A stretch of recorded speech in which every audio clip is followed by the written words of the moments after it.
City and to the territory on west, there's just one way to handle the killers and the spoilers, and that's with a U.S. Marshal on the spell of Gunsmoke.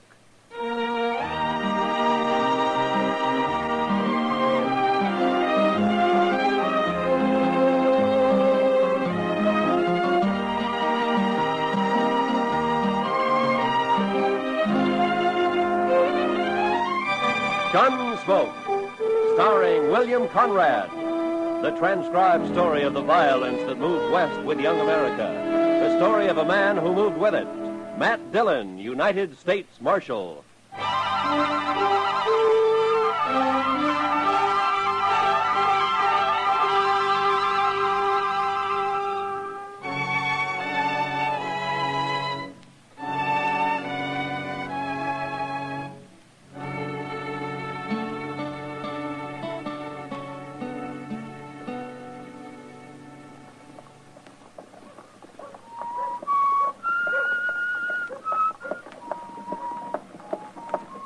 Marshal.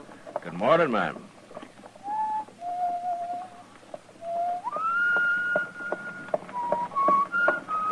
Kitty!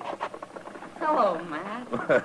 I didn't see you sitting there. Well, I know. Sit down. There you are. How do you like my outfit? Ah, I never saw you in a riding skirt before, Kitty. You been riding side saddle? For the first time in my life. At least I know how to do it now, in case I'm ever called on to be a lady. Well, I know ladies who don't always ride side saddle.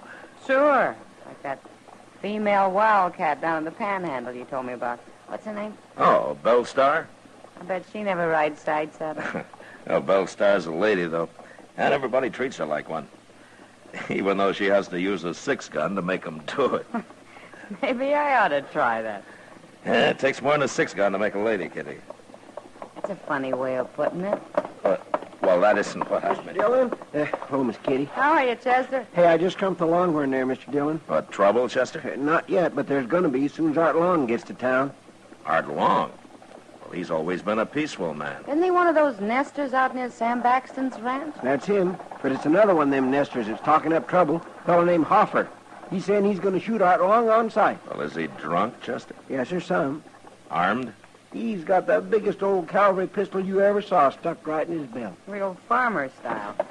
Well, that may be true, Kitty, but those horse pistols go off sometimes. Well, bye later, Matt. Yeah, I will if I can, Kitty. So long. It sure sounds like he means it, Mr. Dillon. Now, why does he want to kill Long, Chester?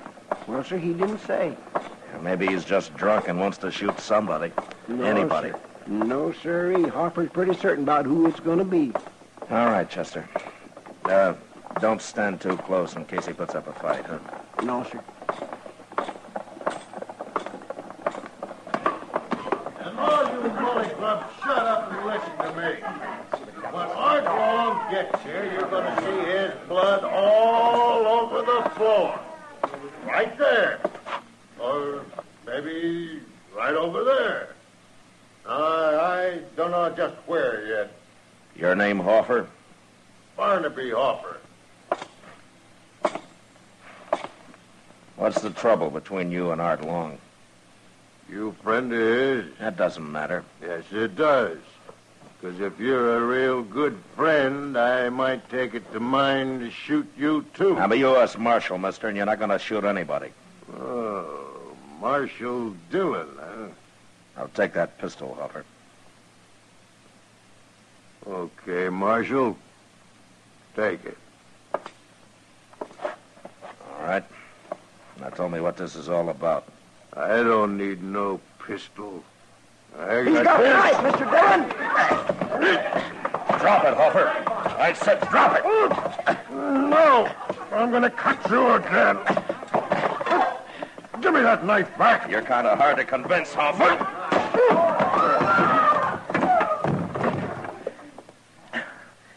Did he cut you bad, Mr. Dillon? Oh, he opened up my arm a little bit, Chester. I better go see Doc. You throw him in jail. Yes, sir, I sure will.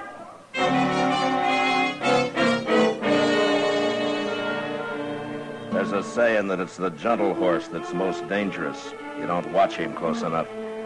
And so with Barnaby Hoffer. A farmer who hands you his old horse pistol and then snatches an 8-inch knife from the back of his belt. Well, Doc took a few stitches in my arm and told me to come back in a couple of days. And I did. And it looked pretty good by then. At least I thought so. You're going to have to watch that cut, Matt. There might be an infection in it. What are you talking about, Doc? Looks as clean as rain to me. Well, how do you know what that idiot's been using his knife on? Probably sticks hogs with it all day and uses it to clean his boots at night. Yeah, sure, but my arm bled a lot. That got it clean. That and all the turpentine you poured into it. Hurt, didn't it? You know, someday, Doc, if my luck holds, I'm going to get a chance to work on you. Oh, no, you know, I'd sooner die. I'd sooner lie in the snow and bleed to death all alone without anybody around even to bury me. How did you get in the snow, Doc? Oh, I just hate snow. Oh, yeah, I forgot. Oh, come in. Come in. Oh, hello, Chester. Doc, Mr. Dillon, Art Long's been killed. What? Yes, sir. A cowboy just come into the office and told me. Said he rode by his cabin this afternoon and he found him there laying right in the door. Barnaby Hoffer must have done it. Hoffer? I thought you had him in jail, Matt. Well, I turned him loose next morning, Doc. He seemed calm enough then. I guess I made a mistake. I guess you did, all right.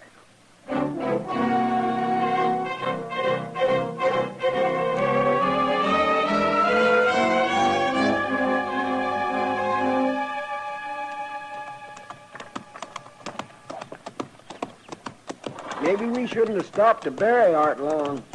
Hoffer may be a long way from here by now. We couldn't leave him lying there, Chester. No, sir, I guess not. Poor fella. Well, there's Hoffer's cabin. Yes, sir. Hey, we've done pretty good at that. It's hardly past daylight. Looks like his door's open. Yeah, then he must be inside. He wouldn't go off and leave his door open. No. Hey, wait a minute. Look over there, Chester. Why, it's him. Oh, he looks dead. Yeah. Come on.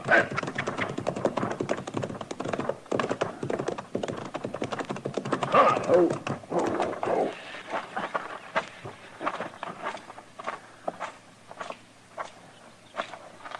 He's been shot, Mr. Dillon. With a shotgun. Just like Art Long. Well, he's still breathing. Hoffer? Hoffer. It's Marshal Dillon, Hoffer. Hey. Marshal. I'm tore all apart. Took a load of buckshot when I opened the door. Who did it, Hoffer? Did you see him? Sam Baxton. He did it. Sam Baxton? Who killed Art Long, Hoffer? Did you? Art Long. Is he dead? Yeah. Both of us. Dead. I don't want to die.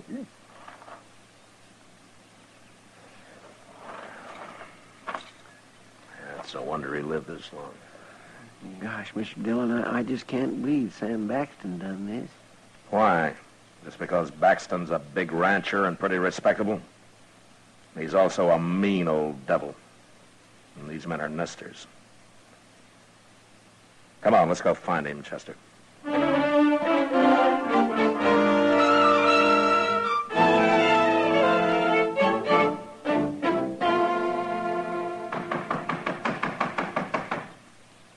Hello? Anybody home? Why, it's Marshal Dillon and Chester. Hello, Miss Oh, Baxton. ma'am. Well, don't stand around out there. Come on in and sit a while. Thank you, ma'am. I got 2 pots of coffee on the stove. Well, we don't want to bother you none, Miss Baxton. Bother. Why, I love company. And besides, you don't get out this way very often, Marshal. You're just going to have to stay and eat dinner with us. Sam, we got company.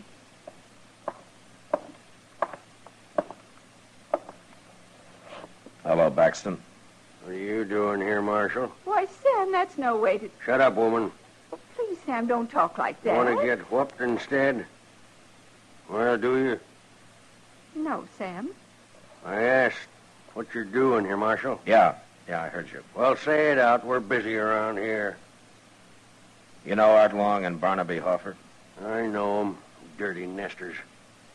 Well, they're both dead, Baxter. Good. Oh, no. They both got killed the same way. What do I care how they got killed, as long as they're dead? I'm going to tell you anyway, Baxton. Each of them, when he came out of his cabin first thing in the morning, was killed by a man waiting outside with a shotgun. Oh, you know all that. You weren't there. Barnaby Hoffer was still alive when we got there, Baxton. Still alive. He died pretty quick, but before he did, he told me who shot him. Did he? And who was that, Marshal? You? Oh, no. No, it couldn't be. I'm sorry, ma'am, but that's what he said. I'm going to have to arrest you, Baxton. Arrest me? On the word of a dead sodbuster? Who's going to believe it? The court will decide that, but it's enough evidence to hold you on. What makes you think Hoffer wasn't lying? He knew he was going to die, and it was his last chance to get me in trouble. That's what happened. You'll get a trial, Baxton. You can defend yourself there. Right now, you're going to jail. I'm charging you with 2 murders. But Art Long was dead. He didn't tell you nothing, Marshal. He and Hoffer were killed exactly the same way, ma'am. Looks like one man killed both of them. Come on, Marshal. If we're going to jail, let's go.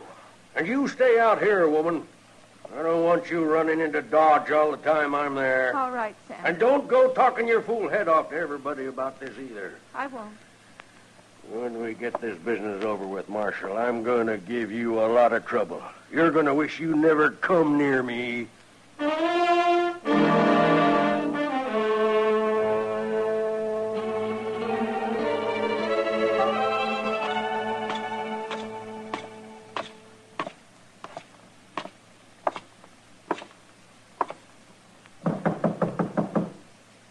Come in. Be with you in a minute, Matt. As soon as I get Kitty fixed up here. Oh, Matt. Kitty. What's that, a black eye? What happened? It's none of your business. How's your arm, Matt? His arm's all right, Kitty. Just comes up here to bother me. Somebody's got to keep you from sleeping all day, Doc. Oh, don't forget I'm making pretty good money off that cut of yours. Yeah, Kitty. Thanks, Doc.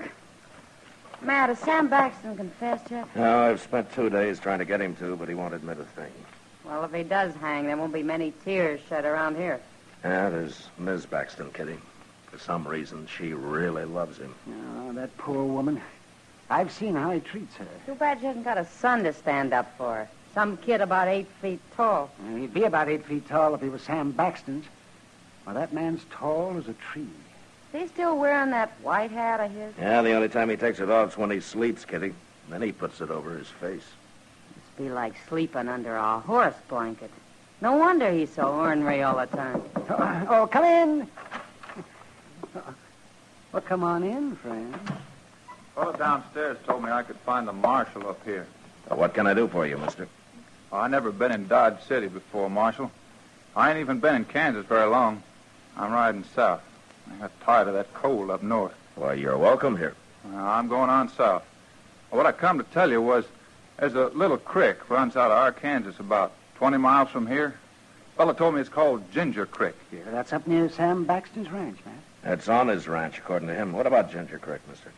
Some fellow's got a little cabin there with a corral out in back. I don't know his name. Now, that'd be Jim Fowler. He's been homesteading there for about a year. No more he ain't. Now, what do you mean? I buried him myself early this morning. I come by and found him laying in the door of his cabin. He was dead, but still bleeding. Somebody's tore him plumb in two with a shotgun.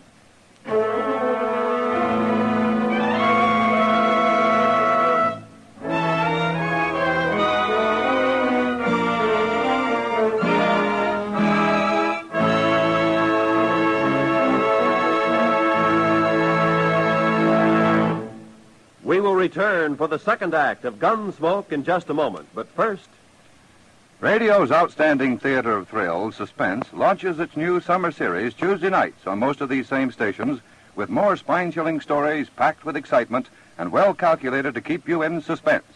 This Tuesday, here the Earth is made of glass, in which a man experiments with crime on a scientific basis.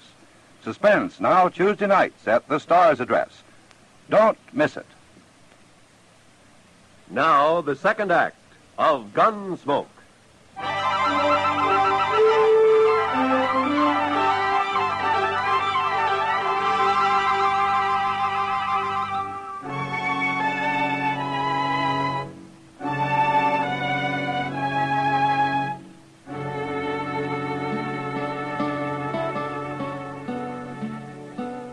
Mr. Dillon, look at there. What is it, Chester? Out there in the street. It's Miss Baxton. Huh? She's coming to buggy. News travels fast, doesn't it? You going to turn old Sam Baxton loose? Well, I don't have much to hold him on now, Chester. No, sir. Not with him right here in jail when that last fellow was killed the same way as Art Long and Hoffer. Shucks, I guess he was telling the truth after all. Yeah, it looks that way. Well, I'm glad for Miss Baxton anyway. I'll open the door for her. Well, morning, Miss Baxton. Hello, Chester. Come right on in, ma'am. Thank you. Hello, Miss Baxton. Marshal Dillon, I'm sure glad to see you this time. Well, I hope there aren't any hard feelings, ma'am. Oh, you was only doing your duty. I respect that. Oh, where's Sam? The cells are out back. Oh, you haven't turned him loose yet. No, ma'am. It's too bad about Jim Fowler, Marshal, being killed that way.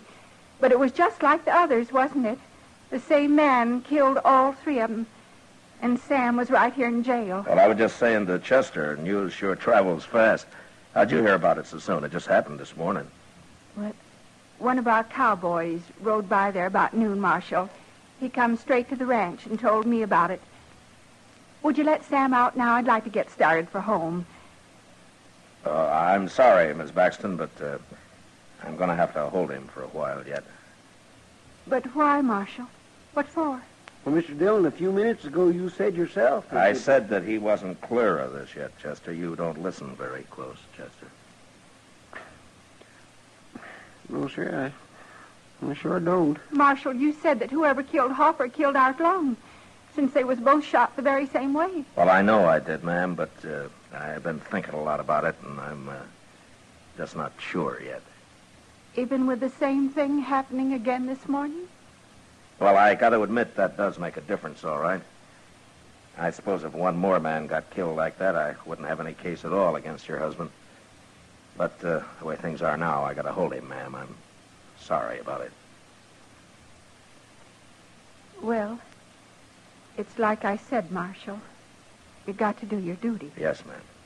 If there's anything I can do for you, Miss Baxton. Thank you, Marshal, but I'm all right. Can I see Sam before I start back? Of course, ma'am. He's right through that door. I can't stay long. Chester. You've been up on Ginger Creek since I have. Yes, sir. Isn't there another nester there not far from Jim Fowler's cabin? A couple of miles beyond, there's one. I don't know his name, though. No, that doesn't matter. Chester, go get our horses, huh? And bring a horse for Sam Baxton, too. He's going to go up there with us.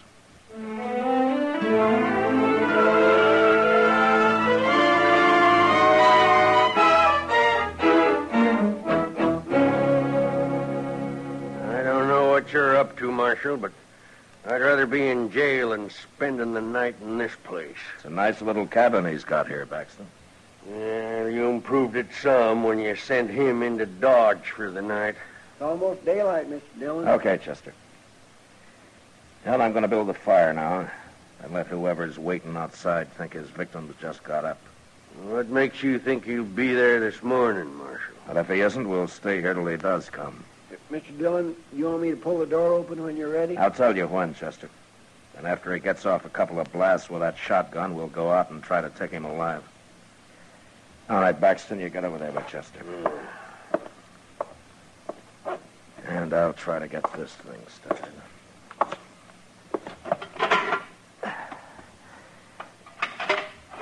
All we're going to need is a little smoke going up through the chimney.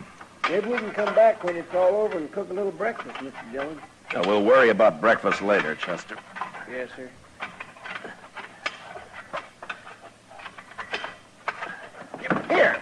Baxton, you stop that. What? Wait, he's got my gun, Mr. Dillon. You're standing in my way, Chester. Move! Oh, he got outside. Come on. Drop that gun, Baxton. I got him, Marshal. I hit him both times. Drop it, I said. All right. I was only helping out, Marshal. Look, he's laying right out there. Oh, gosh, I'm sorry, Mr. Dillon. I never thought he'd try nothing like that. Walk ahead of me, Baxton. Yeah, sure.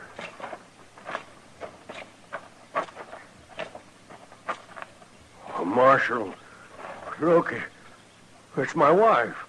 Yeah. She's dead. I didn't know who it was, Marshal. I couldn't see who it was.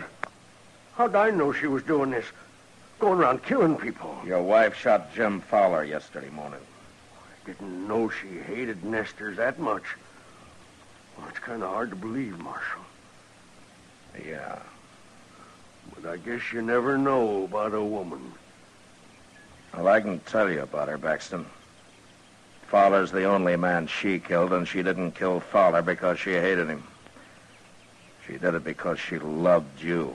What are you talking about? She was trying to cover up for you. Oh, wait a minute. She almost did it, too. She almost kept you from hanging. So she claimed one of your cowhands saw Fowler's body when I knew he'd already been buried. I had all the evidence I needed on her right then, Baxton. And the biggest mistake you made was killing her. I didn't know it was her. You knew. But what you forgot was that she'd have confessed to killing Wong and Hoffer. Why would she? Because she loved you. Besides, she couldn't have been punished anymore for killing 3 men than for killing 1. You got it all figured out, ain't you, Marshal? Yeah, everything. Everything except how she could love a man like you. But then it's like you say. You never know about a woman.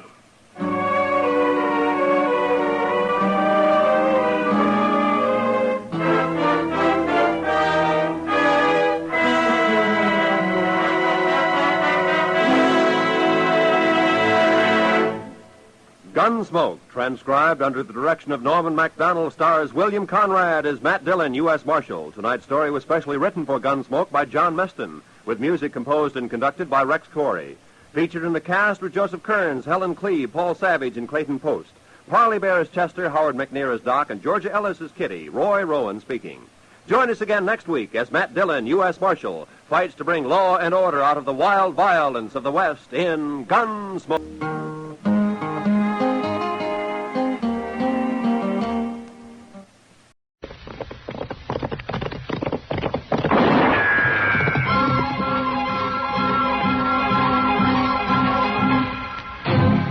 Around Dodge City and in the territory on West, there's just one way to handle the killers and the spoilers, and smoke.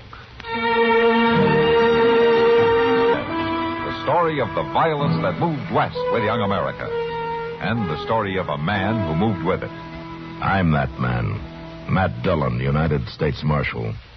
The first man they look for and the last they want to meet.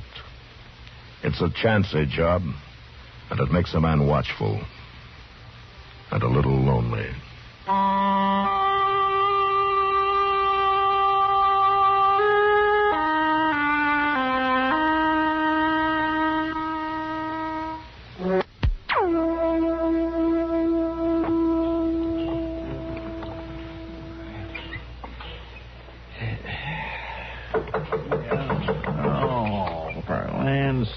Bonnie don't hardly get a chance to take his boots off anymore. You'd think a man didn't have no call to sleep. Never mind, Chester. I'll take care of it. Oh, all right. Thank you, Mr. Dillon. Yeah? I'd like to see the marshal. I'm the marshal. Come in. My name is Cassius Mayhew. I'm sorry to disturb you at this hour, Mr. Dillon, Matt Dillon. That's all right, Mr. Mayhew. Why don't you sit down? Yeah, thank you. Well, what can I do for you? My journey westward has been interrupted by the illness of my wife. Oh, I'm sorry to hear that. And I'm gravely worried. I was taking her to a dry climate for her health. That's the purpose of the trip. It seems to me, Mr. Mayhew, that you need a doctor more than you need a marshal. Yes, I was hoping you'd be able to put me in touch with one. Oh, sure I can. Doc Adams is a very good friend of mine. I'll go roust him out for you right now. Oh, Marshal Dillon. Yeah? There's another purpose for my visit to your office. Oh? Well, what's that? This suitcase. I'd be obliged if you'd keep it for me. Keep it locked up, I mean. There's something valuable in it, I take it. Yes, there is. All the family treasures that we were able to bring on our journey. They mean a lot to Mrs. Mayhew. I'd feel better if they were kept here. Well, I suppose I can do that for you. You, know how long you're going to be in Dodge? Well, that depends on my wife and your doctor, Marshal. Uh-huh. Oh, yeah, I'll take care of the suitcase for you. And I'll go get Doc Adams, too.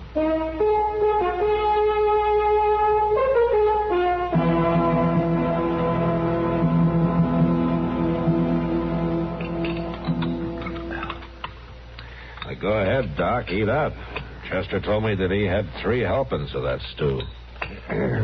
Well, that's no recommendation. Chester's got 4 stomachs, like a camel. It doesn't look as bad as all that, Doc. Not as bad as usual, anyway. Maybe not, man, but I'm not very hungry. I want to get back up to the Dodge house to see Mrs. Mayhew. No. How's she getting on? Not good, man. Not a bit. Still can't travel, then, huh? No. Between you and me, be a long time before she's able to head west. How's the old man taking it? Well, he's taking it hard, man. Oh, well, he's the soul of devotion and taking care of his wife. Nobody could be kinder and more patient. But it's clear to me that he's mighty anxious to move on. Yeah. He trying to hurry you, Doc, so you will say that she can travel? Oh, no. He's too fond of her to do anything like that. I can just kind of sense it, though. After all, you can't blame him. It's,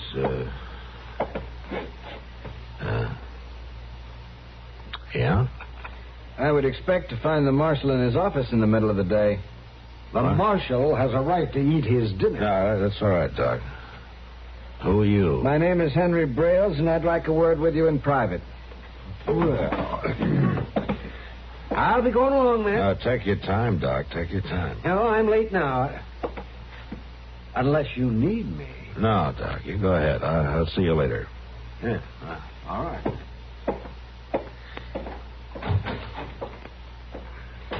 Okay, Mr. Brailes, what do you want? An office is the proper place to transact business. If you don't have anything to say to me, you're wasting both our time. All right, Marshal, but we'll have to go to your office anyway. Now, what for? Why, to open the suitcase, of course. Are we going to open the suitcase? Why, certainly. The suitcase left with you by Cassius Mayhew the other night. Oh? Well, go on, Mr. Brailes. You seem to have this all worked out. Why, it's perfectly simple, Marshal. Cassius Mayhew is my brother-in-law. He left the family home very suddenly to take this trip. I followed him. I want to be sure that he's not making off with some of the things that belong to me. Mrs. Mayhew is your sister, huh? She is. And did you know that she's a very sick woman? So I understand. You haven't been to see her? No, Marshal. When I accosted Mayhew and he told me you had the suitcase, I felt it was important to see you at once. Now, if you come with me, we can open it. Just a minute, Brailes. I can save you the walk. What do you mean? I'm not going to open that suitcase unless Mayhew himself tells me to do it. But I tell you, I have a right to see what's in there. I'm a member of the family. You're not acting much like one. Well, I certainly am. Sounds to me like you're more interested in the suitcase than in your sister. Marshal, it is your duty. It's my duty to protect property around here, including anything left in my care. Now, you better go on, Mr. Brailes. I want to finish my dinner. But the law... You let me worry about the law, huh? Now, Jack. Yeah? When you got time, I'll have another cup of coffee. Sure, Marshal. Coming right up.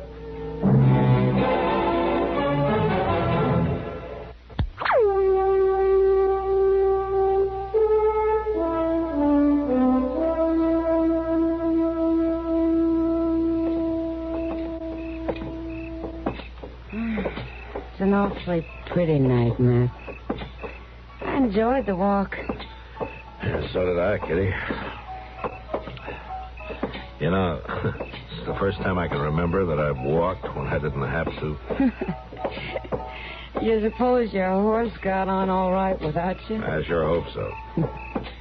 But I wouldn't want to make a habit of covering much ground without him. You coming in for a drink, Matt? No, thanks, Kitty. I think I'll go on back to the office. I thought you said the jail was empty. Oh, it is. Of people. Mr. Dillon? Yeah, Chester. Excuse me, Miss Kitty. Oh, sure, Chester. Mr. Dillon, that fella Brails is fixing to raise an awful row up the Dodge House trying to get in and see Miss Mayhew. Oh, I better come with you. Good night, Kitty. Night, Matt. And thank your horse for me. Yeah. What do you mean by that? Never mind, Chester. Tell me what happened. Well, Mr. Dillon, I was there at the desk, talking to Mr. Dobie about trying to buy one of his hotel pillars off him. Mine's getting awful hard. All right. Go on, Chester. Well, this fellow Brails come in, and he tells Mr. Dobie he wants to know what room is Miss Mayhew in. What did Dobie tell him? No, sir, he didn't. It was late and all, and he knowed Miss Mayhew was terrible sick. So he tried to tell Brails to come back in the morning. But Brails wouldn't leave, huh? Not by a jugful, he wouldn't. He kept right on at Mr. Dobie, and then pretty soon Mr. Mayhew come out on the landing. Brails seen him, started heading up the stairs, and that's when I come for you. All right, Chester. Let's go in. And you have no right, sir, to keep me from seeing my sister. I'm going in that room. I would respect the necessity of shooting you, Henry. Mr. Dillon, Mr. Mayhew's got one of them little derringers. Yeah, hold it up there. You better put that gun down, Mr. Mayhew. Marshal? I demand to see my sister. You sure picked a funny time for it. He has no right to keep her locked up in a strange town, not letting her be seen by a member of her own family. I am protecting her health, Marshal. I don't intend to allow her to be distressed by anyone. You mean you don't want to ask any questions about what's in that suitcase? That's what you mean. Get down those stairs, Brails. I wouldn't want to have to push you. This is outrageous treatment, Marshal. It'll get a lot more outrageous if you don't do what I say. Now go on, get out of here. I'll go, for now. But no country marshal's going to deprive me of my rights. I'll be back. You can count on that. I'll be here.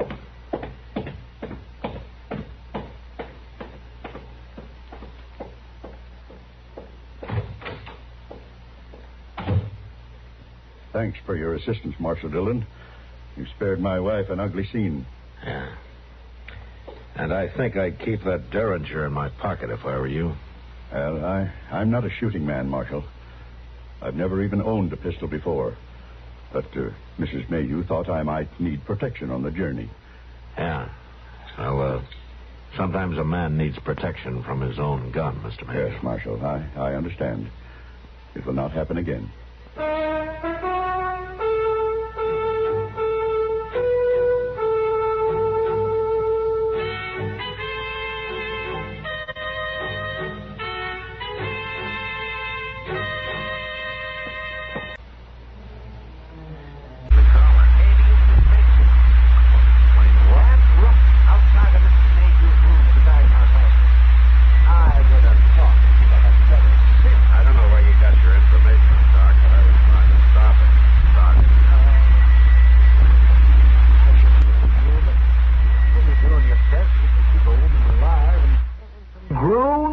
Stage a riot outside of her door.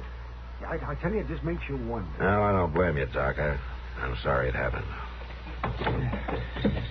I've been meaning to talk to you about Miss Mayhew, though. I'm glad you came by. Well, I can only tell you that she's a very sick woman. Too sick to talk to me? Well, too sick to talk to anyone. What in the world would you have to say to her? Doc, this whole business is a little hard to understand. One half of a family against the other half.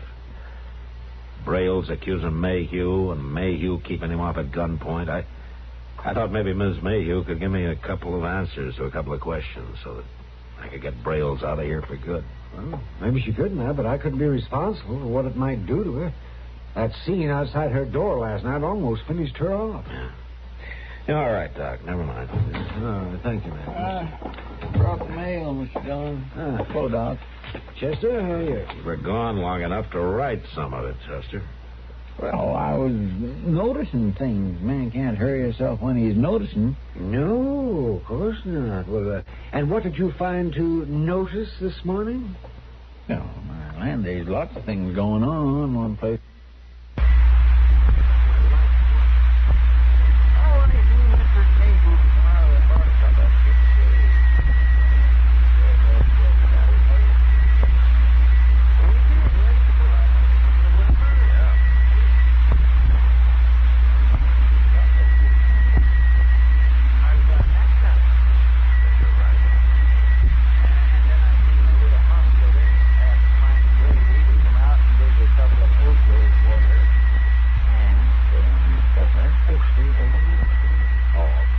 Sometimes it doesn't pay to be a bachelor. And I seen that Braille fellow. What was he doing? He was going Sure, but we will have to bet that he'll be the first one to see that we find out.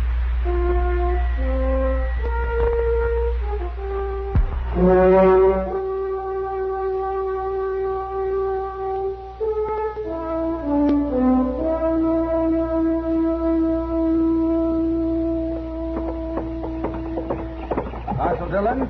Marshal Dillon. You can go get the suitcase now. We've come to open it. This is Sheriff Dyer from St. Louis. Hello, Sheriff. Marshal? You're a long way from home, Sheriff. The suitcase is right inside. Right inside the marshal's office. Mr. Brailes, I'll handle this. That's what I've come to do. Well, handle it then. You've come all the way from St. Louis about that suitcase? Yes, Marshal Dillon, I have. My office received a telegram. Yeah, I'll bet you did. I don't deny sending it. Maybe I should explain a little further. Both Mr. Brailes and Mr. Mayhew are from old St. Louis families. I've known them personally for years. And you probably know that Mrs. Mayhew's a very sick woman. Indeed I do. Here are my credentials. Huh? If you don't mind, let's you and me have a look at that suitcase. You know that Mayhew doesn't want Brailes to open it. Mr. Brailes won't be opening it, Marshal. We will. All right, then. Come on inside. The suitcase is in back. You stay here, Brailes. But I think it would be best if you followed Marshal Dillon's advice, Mr. Brailes. Come on, Sheriff.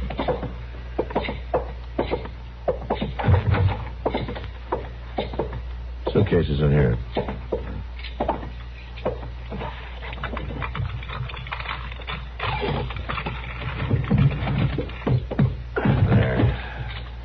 I've got a couple of keys I think will fit.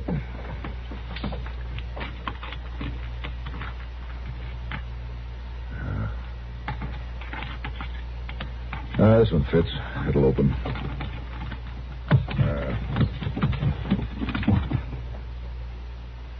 Wow. I don't see any of the family valuables Brailes was talking about, but that looks like an awful lot of money to me. It should be just about $20,000. You're telling me this isn't Mayhew's money, huh? He worked in the same bank in St. Louis for many years, Marshal. He left in kind of a hurry. Yeah, he told me his wife was sick. And this money disappeared on the same day. Oh, I see. I'm sorry. I'm really sorry. Mr. Mayhew was a highly respected man. It's hard to blame a man for trying to save his wife, isn't it? It is for a fact. Well, Marshal, shall we go across the street? I've got a right to know what's... There's nothing here that concerns you, Mr. Brailes. That money. Cassius stole all... I knew there was something wrong. I was right. I bet you feel fine about this, Mr. Brailes. I think we better go, Marshal. I'll go with you. As Marshal Dillon said, this does not concern you. I have a right to confront him. As you wanted to confront your dying sister? You stay away from me, Brailes, from now on.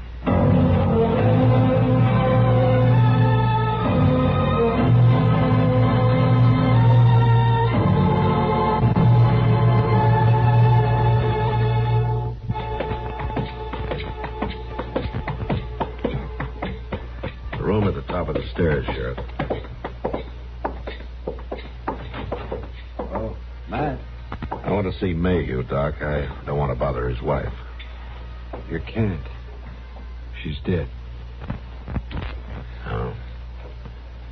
I'm sorry to ask this at such a time, Doctor, but would you tell Mr. Mayhew that I'm here? Matt?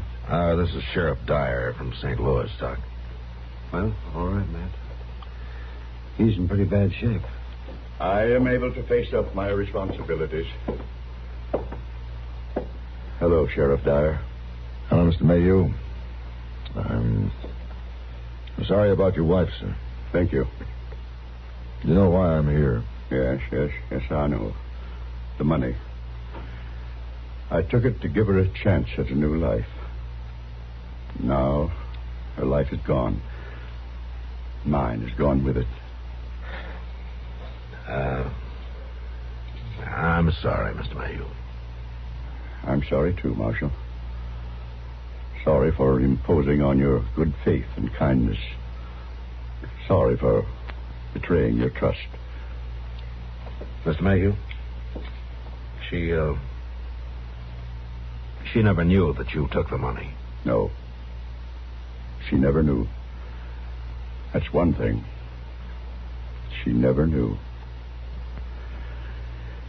And she never will.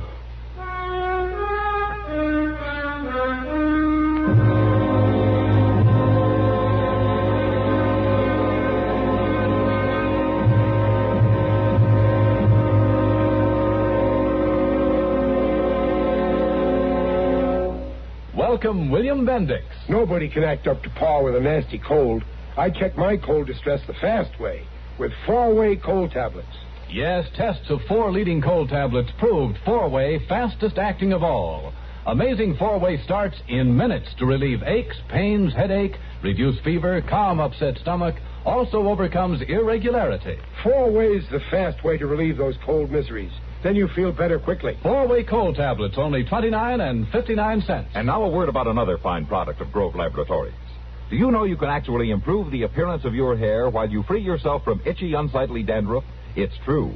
Fitch Dandruff Remover Shampoo contains no harsh ingredients whatever, yet it reaches right down to the scalp to get rid of every trace of embarrassing dandruff.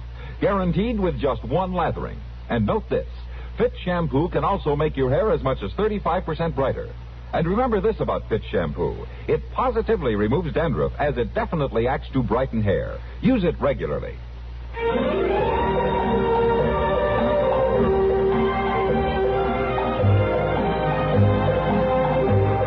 Gunsmoke. Produced and directed by Norman McDonald, stars William Conrad as Matt Dillon, U.S. Marshal. The story was specially written for Gunsmoke by Marion Clark, with editorial supervision by John Meston.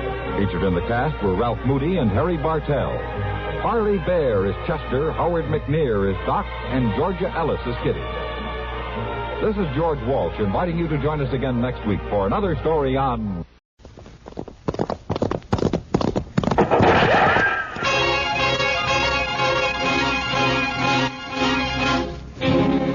Around Dodge City and in the territory on West, there's just one way to handle the killers and the spoilers, and that's with the U.S. Marshal and the smell of Gunsmoke.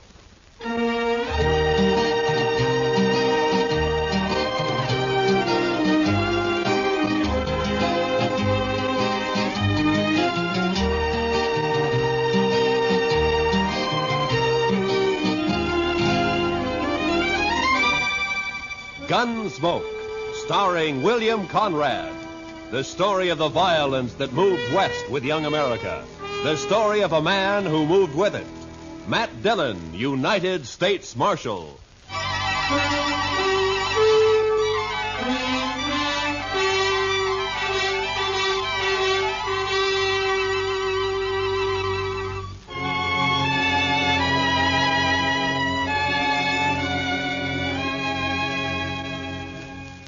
It was the dust. The heat was bad enough in Dodge City, but out on the plain, it was the dust. The sun was a burning red-brown chip in the sky, and the sweat on a man never had a chance to drop. It was blotted and dried with dust. Doc, Chester, and I had ridden to old man Gore's place 10 miles out. He'd had some trouble with one of the hands. Fellow had gone loco with liquor and had been shooting up the cattle. We found him, stripped naked nearby on his haunches, crying. drunk over a parched water hole. Doc had got him to bed and fixed him up some. And now we were heading back for Dodge. Darn horse. Seems he's just bound to stomp all the dust in Kansas in my eyes. Maybe the marshal will buy you a camel, Chester. This keeps up, we'll all buy camels. I remember the time back in Waco when I was just Doc, a small... Chester, boy. You see something ahead on the side of the trail there? Yeah, maybe. It looks like some poor calf strayed off and dropped. I don't think so. It looks like a man. Come on.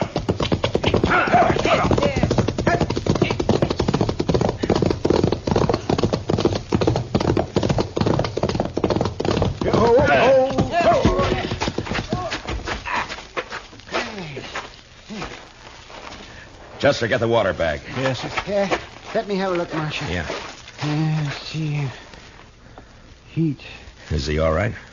Well, depends on how long he's been lying here. Here you are, Mr. Dillon. Open up his shirt, Marshal. Chester, get some of that water on his wrists. All right. It looks like an Easterner, huh? Sure not dressed for this country. Oh, no, that's better. That's better. Try to get a few drops in him. All right. No, not too much, Chester. Not in his nose, Chester, his mouth. Well, my gracious, I'm sorry, Mr. Dillon, but he moved his head. It's not so easy to... Hey, look, he's awake. You're all right, mister. Just take it easy for a bit now.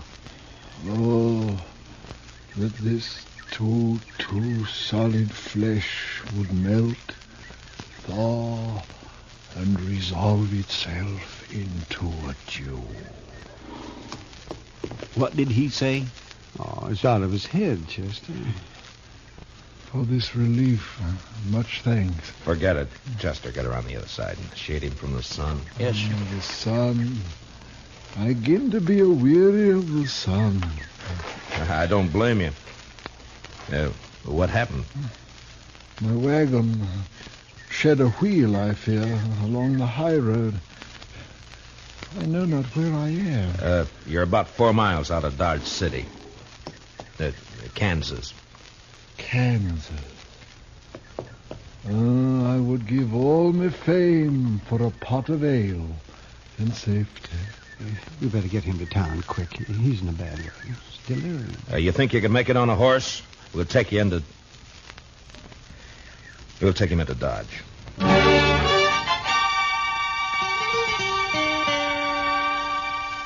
And he passed out again. We tied him across Doc's horse. Doc and I doubled up, and Chester rode behind. The stranger was a tall, skinny man with a face like a friendly mule. Big hands and thin wrists stretched out from his sleeves. He had no papers on him, nothing. And until he woke up, we wouldn't even know his name. Doc settled him down in the back of his place, and he was still asleep when Chester and I rode out to where we figured he'd left his wagon. Wasn't hard to see when we found it. What color wagon would you call that, Mr. Dillon? Puce, Chester. Puce.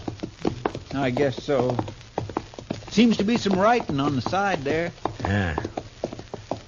Oh, Irving Henry, Thespian supreme, disciple of the immortal Bard. I should have known he was a religious man. He's an actor, Chester, the immortal Bard. Shakespeare, William Shakespeare, wrote plays, poems. Hi. But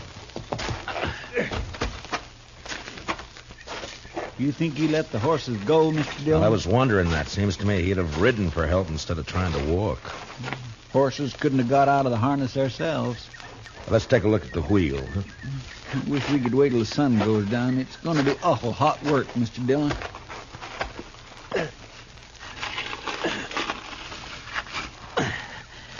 It's not too bad. The pin fell out. Must be another in the box at the back. Take a look, will you, Chester? Yes, sir. I'll prop the wheel up here. Now, Mr. Dillon, Yeah, can't you find it? will you come here a minute? What's the matter?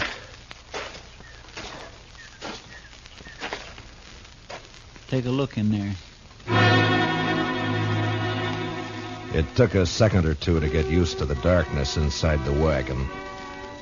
And then I saw the hand sticking out from behind the trunk.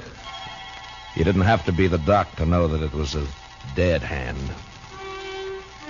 The body was of a man about 40. He was dirty. And in a greasy, torn waistcoat, I found a pocketbook with his name. Sam Matchett. And that was all. Below his left shoulder and his back was a patch of dried blood. And in the middle, a bullet hole. We got the wagon wheel on, hitched up our horses, and drove into Dodge.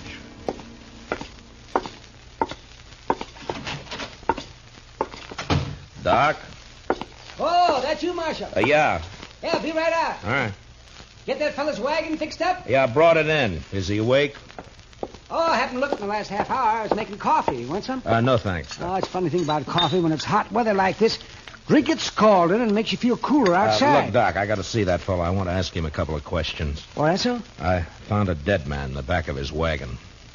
You don't say. You better take a look. Chester's bringing him in the side. Oh, sure. You want to go on back? Yeah, thanks, Doc.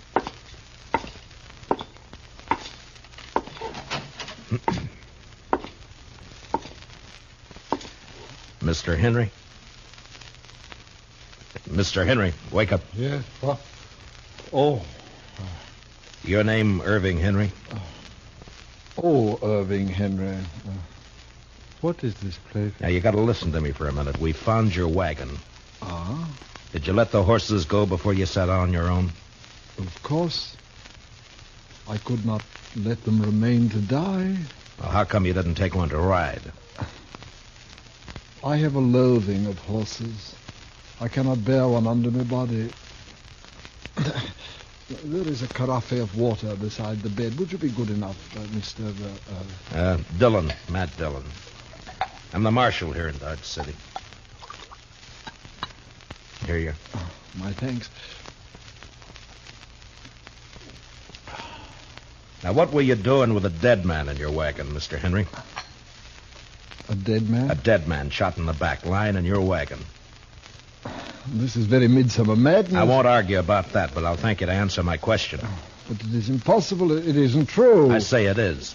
You lie on your throat if you say that I'm any other than an honest man. Look, mister, I didn't say you weren't honest. You're an actor. And you got a fine way of saying things, but murder's murder. I don't care how you say it. Now, I'm asking questions, and I want straight answers. Your pardon, sir. What you tell me, in truth, if it were played upon a stage, I would condemn it as an improbable fiction.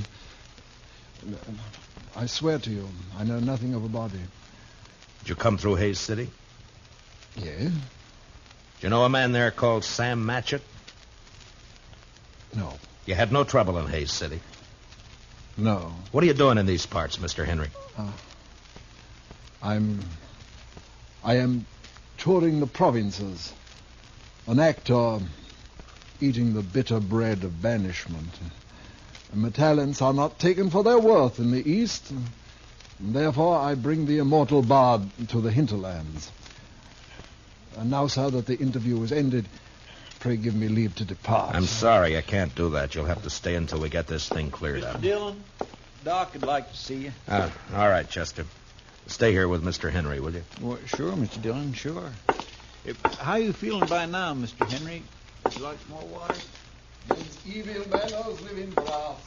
Doc? Right here, Marshal. Yeah. Fill me cup, father's boy. What'd you find? Well, there's one thing. This man didn't die right away. I mean, not right when he was shot. Is that so? No. More likely bled to death. Inside. Uh-huh. You think he might have been able to climb up in the wagon after he was shot? He might. There's another thing. Yeah? You see the way he's dressed? Now, you take a look at that. What the hell? Come on, Doc.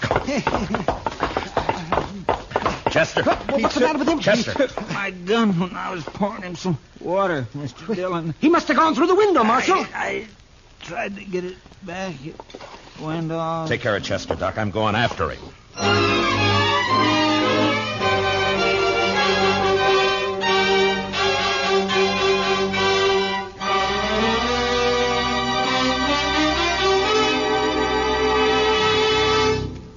We will return for the second act of Gunsmoke in just a moment. But first, do you know how old the school building in your community is? If it's over 25 years old, the chances are that it's woefully inadequate to the present demands on it.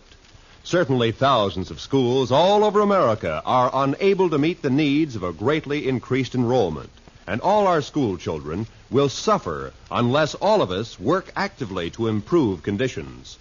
Join with the groups in your community working for better school conditions. Remember, better schools build a stronger America. Now, the second act of Gunsmoke.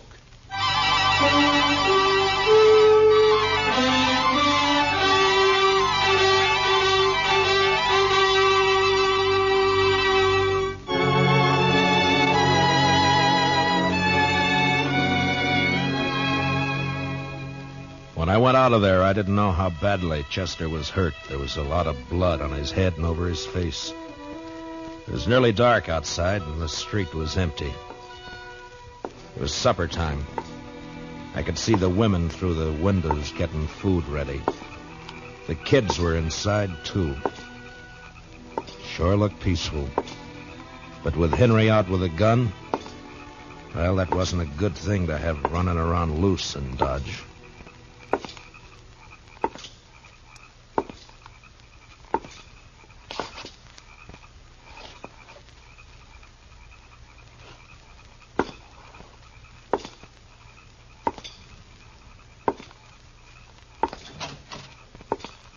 Evening, Mr. Dillon. Did you see a man run down the street, Miss Fletcher?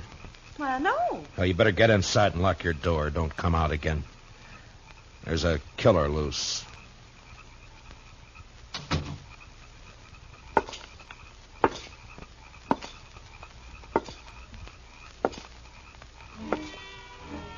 I walked the length of the street, listening, waiting.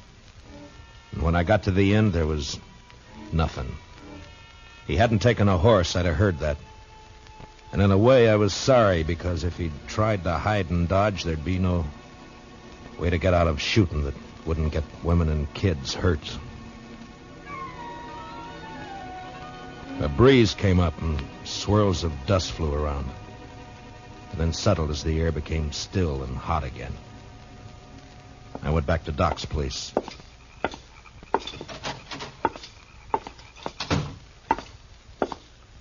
Oh, did you find him, Marshal? No. How's Chester? Oh, I'm fine, Mr. Dillon. Just creased my head. More mess than hurt. Oh, good, Chester. Look, you want to go home or you want to work? I want to work. All right. Go down to the office, get yourself another gun, and round up some men. Many as you can. As long as Henry stays in town, we're in trouble. Now, keep your eyes open. Meet me back here. Yes, sir, Mr. Dillon. Take my gun with you, and if you see him, watch out. All right, now get going. Yes, sir. Now, Doc, I'm going to have to make you a deputy, too. Well, maybe instead of digging out bullets, I'll be putting some in. It's not funny, Doc. Now, come on. All right, we'll start here. I'll take this side, you take the other. Get the men to go through their houses and tell them to look for their horses. Tell them what's happening. By 10 o'clock that night, as far as we could tell, Henry hadn't left town. There were plenty of places for him to hide, though. We had 50 men out searching. Chester and I were working along back of the express office. There were a couple of houses there we hadn't covered. You wouldn't think a man like that'd be a killer, now would you, Mr. Dillon? I never saw a man yet couldn't be, Chester. Depends on your reasons for killing, I guess. Now, let's take a look behind these boxes, huh?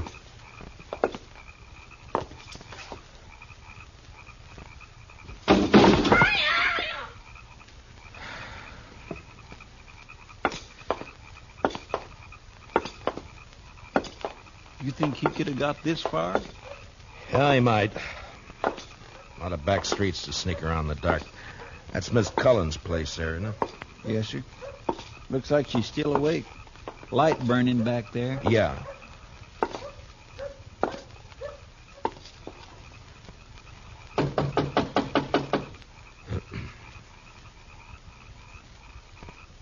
Seem a bit cooler to you tonight, Mr. Dillon? Yeah, a bit.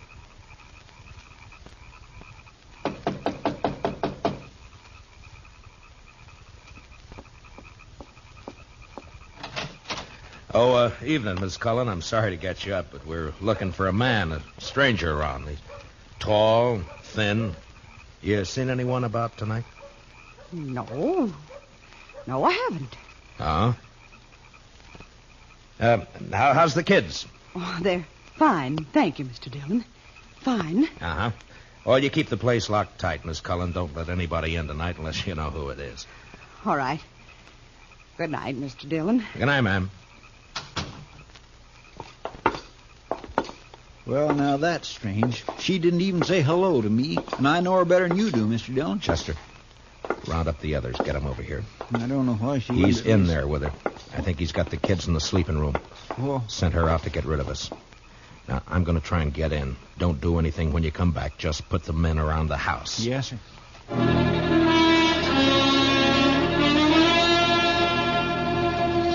I'd seen Miss Cullen make a move with her head, and her eyes said the rest. When I told her to lock up, I shook my head, and I hope she understood. I wanted that front door to stay open.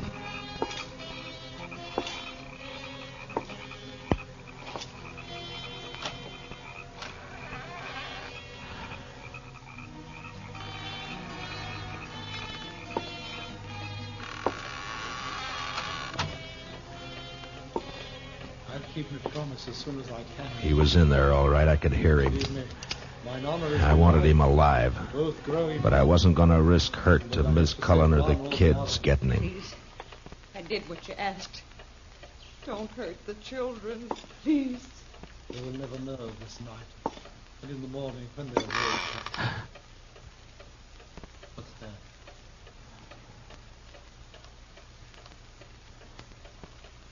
You said you locked the door after you. No, don't. Don't. I shall keep the pistol turned to the girl's head now. Someone is here. They try to take me.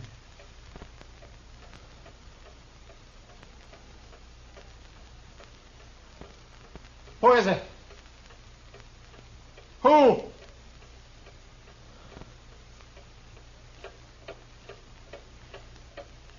Mr. Dillon, go away. Please. He'll kill us. You lied. You lied. Oh, tiger's heart wrapped in a woman's hide. Listen to me, Marshal Dillon. Throw your pistol in here, and then come in with your hands before you. I have no stomach for child killing, but I will not hesitate to do so.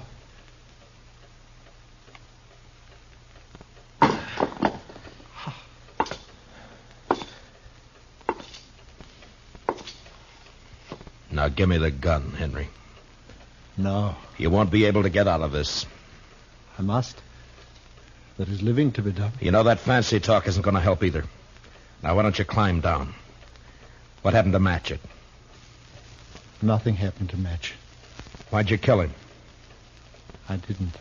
In 5 minutes or less, there'll be 50 men or more around here. Now, what are you going to do?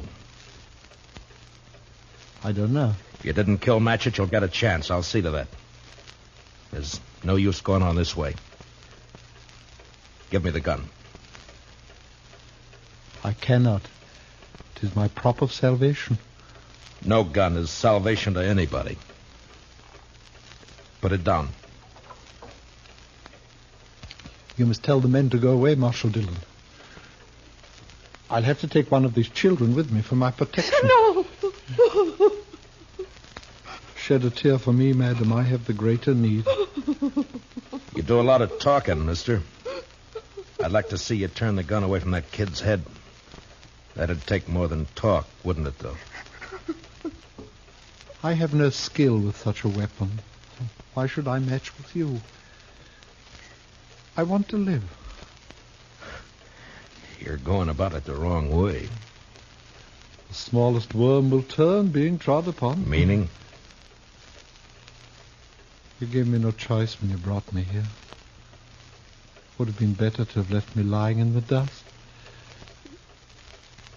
You don't understand. You don't know. Well, why don't you tell me?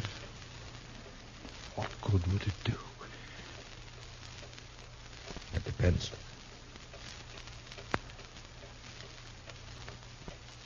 My life has been the theater.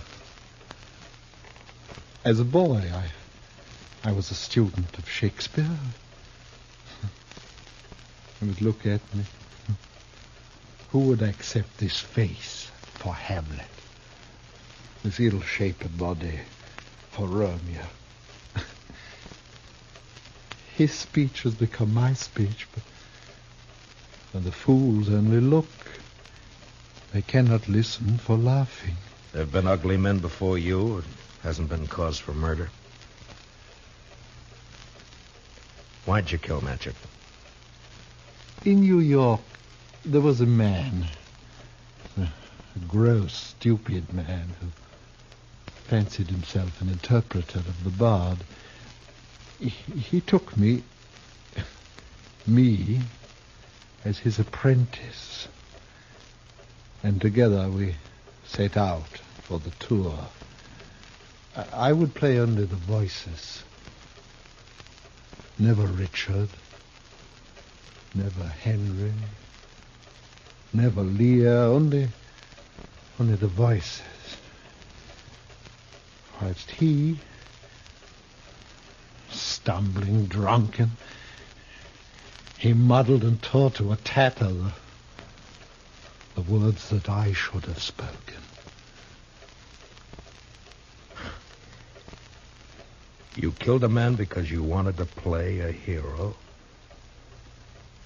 How easily murder is discovered. Yeah, sometimes, I guess. It was yesterday. We were leaving Hayes City. We played there for 2 days, and it made me a laughing stock. It was night, and he became drunk and threatened to leave me in the next town. I made him stop the wagon, and taking up a pistol, I shot him.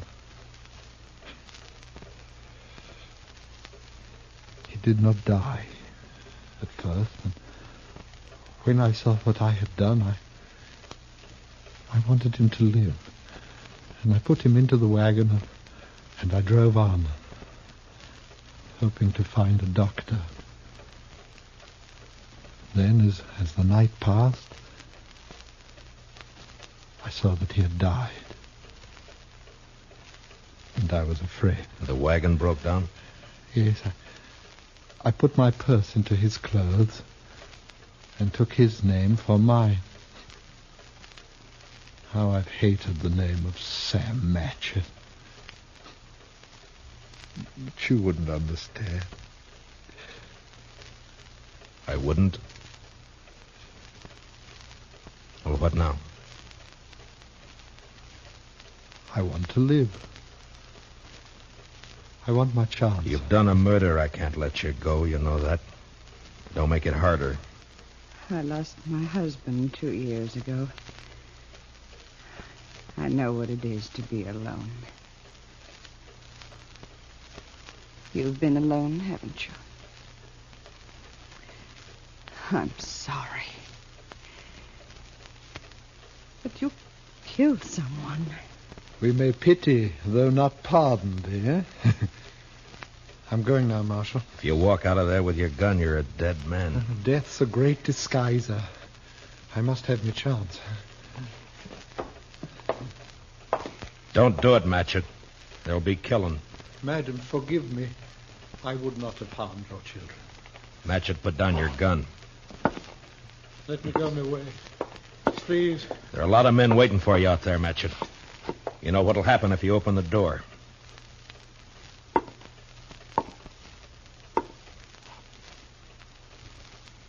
Don't do it, Matchett.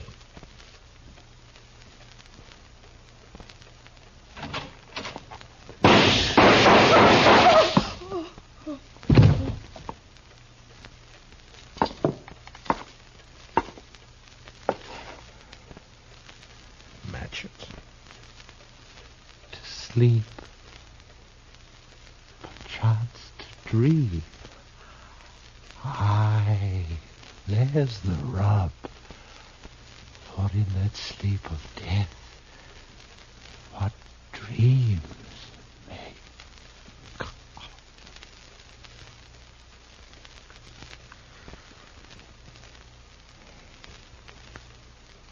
Matchett.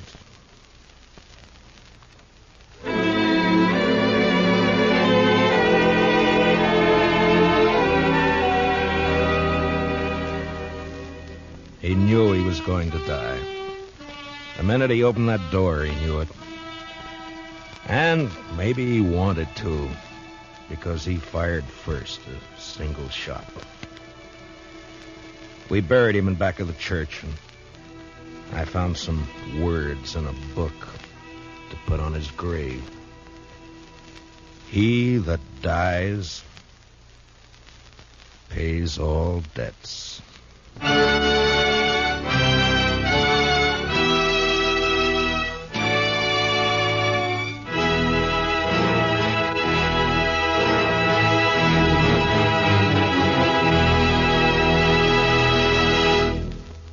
Gunsmoke, under the direction of Norman MacDonald, stars William Conrad as Matt Dillon, U.S. Marshal. Tonight's story was specially written for Gunsmoke by Anthony Ellis, with music composed and conducted by Rex Corey. Hans Conried was featured as Henry, with Mary Lansing as Mrs. Cullen. Parley Bear as Chester, and Howard McNear as Duck. Join us again next week as Matt Dillon, U.S. Marshal, fights to bring law and order out of the wild violence of the West in Gunsmoke.